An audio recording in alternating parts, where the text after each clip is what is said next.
This story, though deeply researched and inspired by the real struggles of those who work in emergency medicine, is a work of fiction crafted by someone far removed from the medical world. I am not a doctor, nor a healthcare professional of any kind. And while I've strived for authenticity, some terms, procedures, or details may not be perfectly accurate. My intention is not to teach medicine, but to explore the raw human cost of a system that often asks too much of those who care the most. If anything here resonates, let it spark empathy, not reliance. For real medical insight, always turn to those who live this life every day.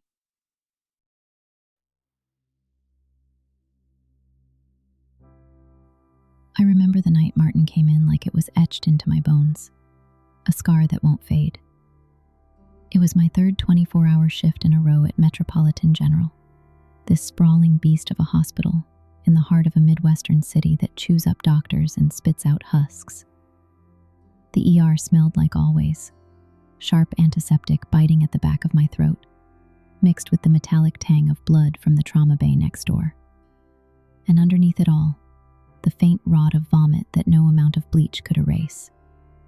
Monitors beeped in a relentless chorus, like a fucked up symphony that drilled into your skull until you couldn't think straight. I was 32, still clinging to the scraps of idealism my dad had planted in me. But the fatigue was a lead weight, pulling at my eyelids, clouding my judgment like fog on a windshield. Dad was a nurse in a place not unlike this back when I was a kid. I'd flip through our old photo album on nights like these, when sleep evaded me. Pictures of him in scrubs, grinning with that weary pride after pulling doubles to make ends meet. He told stories of saving lives, of being the one who held a patient's hand through the worst. But the stress ate him alive. He died at 52 from a heart attack they said was complications from chronic exhaustion. I swore I'd do it better. Be the doctor who saw the person, not just the chart. Fuck.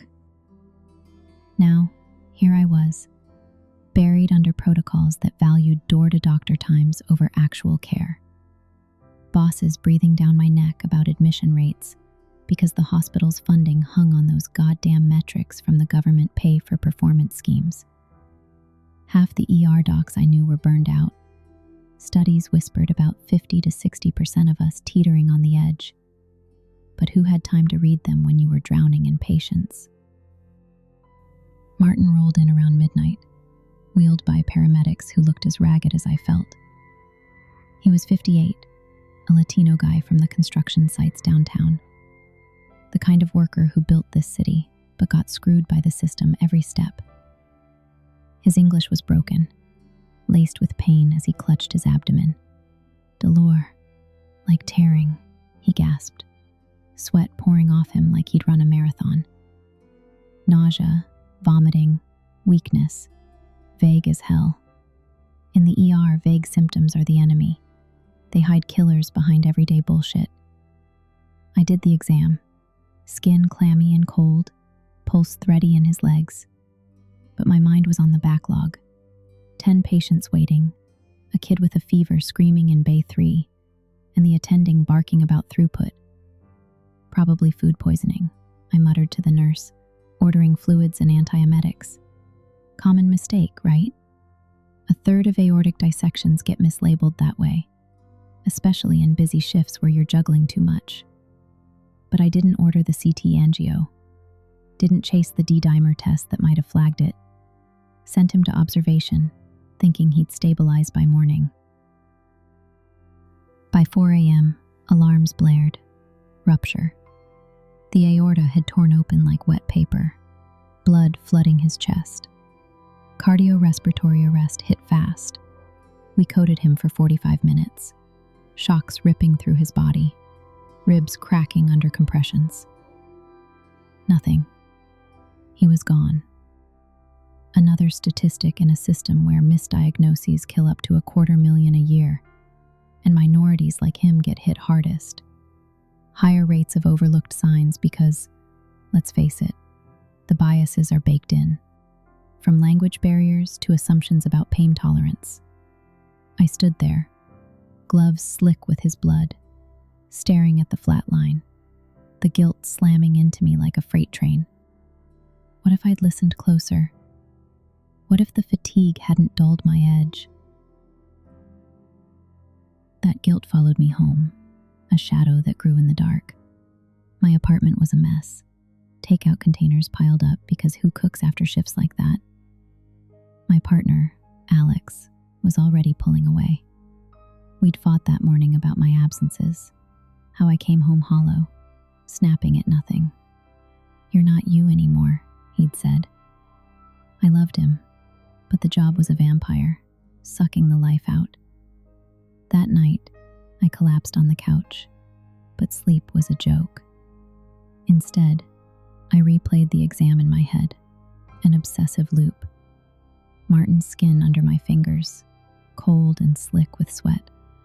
The faint discrepancy in his pulses that I dismissed as dehydration.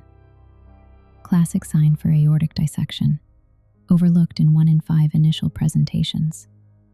Why hadn't I caught it? The delay had killed him. Mortality ticking up 1 to 2% per hour without surgery. I cursed myself under my breath. Fucking idiot, Clara. Punching the pillow until my knuckles ached. Then came the call at 3 a.m., the one that shattered what was left of my night.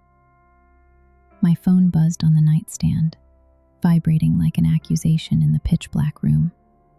It was Martin's wife, Sara, voice raw, broken English laced with sobs. Why? Why my Martin die? I sat up, heart pounding, the room spinning from exhaustion. I mumbled apologies, explanations that sounded hollow even to me. Complications, sudden. But she pressed, demanding truth, her grief a knife through the line. I hung up, bile rising, and the replay intensified. Martin's eyes, wide with fear, as I patted his shoulder and walked away. Insomnia clawed at me. I paced until dawn, the city's hum outside my window mocking my isolation. Alex stirred once, asked if I was okay. Fine, I lied, but he rolled over, the distance between us widening like a chasm.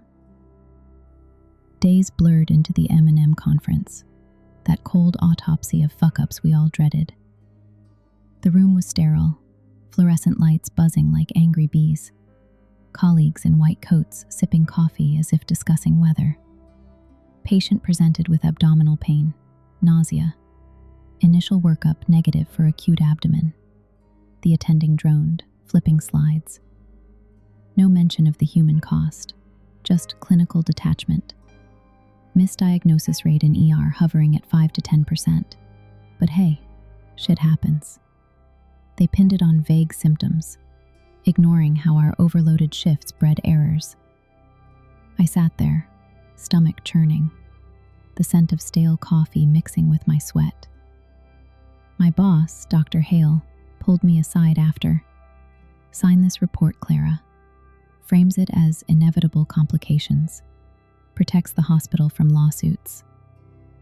The papers omitted the delay, the missed signs, common in malpractice claims, where incomplete records tank credibility in court. Pressure built. My student loans loomed like a noose. License revocation a nightmare. But the AMA code echoed in my head. Honesty. Patient welfare above all. Protect my career or admit the truth. The debate raged inside me. A war between survival and soul. Sara called again, twice more, her voice fracturing each time.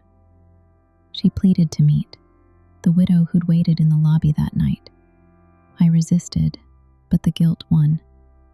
We agreed on a neutral spot, a dingy cafe downtown, away from the hospital's shadow. I arrived early, hands shaking as I stirred coffee that tasted like ash.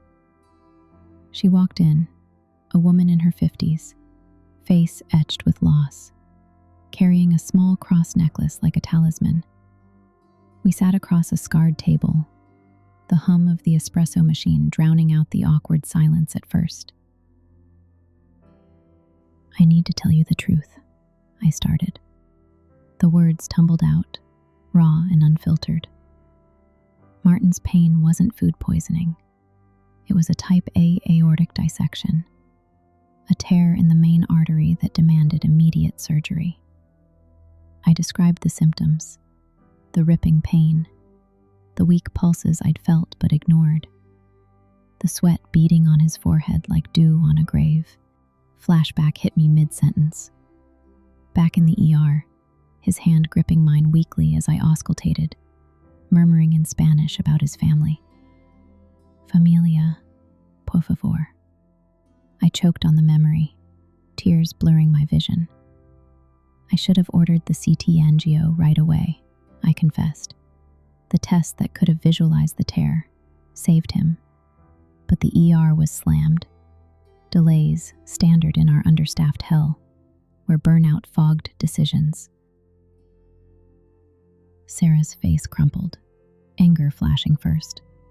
"You killed him," she spat, voice rising, drawing stares from other patrons. Pain poured out, how Martin had worked double shifts in construction to support them. An immigrant grinding against a system that saw him as disposable. Disparities hit hard.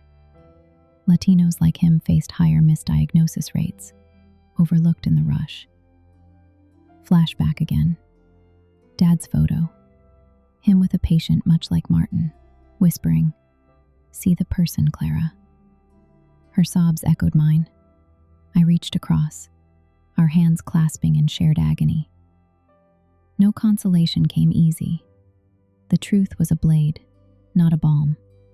But as she quieted, she murmured a prayer in Spanish, "Dios te bendiga," recognizing my humanity amid the wreck. It was minimal repair, a thread in the unraveling fabric, but it cracked something open in me. Back at the hospital, the internal hearing loomed, a peer review shielded by state laws, confidential but brutal. I decided to speak, to lay it bare. The systemic failures, the exhaustion breeding errors, the pressures twisting ethics. Colleagues stared. Hale's eyes narrowed, warning of fallout. Afterward, in my office, hand trembling over the desk, I held a pen. Sign the resignation. Walk away from this meat grinder that had stolen my dad and now parts of me? Or draft a memo pushing for change, better staffing ratios, training on rare diagnoses like dissections, reforms to a system choking on its own inefficiencies. Alex's words echoed, "Fight or flee." The ambiguity hung heavy, a question mark on whether this broken machine could ever heal itself.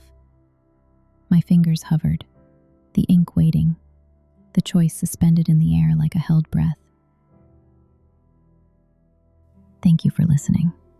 If you enjoyed it, don't forget to like, subscribe, and drop a comment below. I'd love to read your thoughts. You've been listening to Lilith Sanctum. Until next time.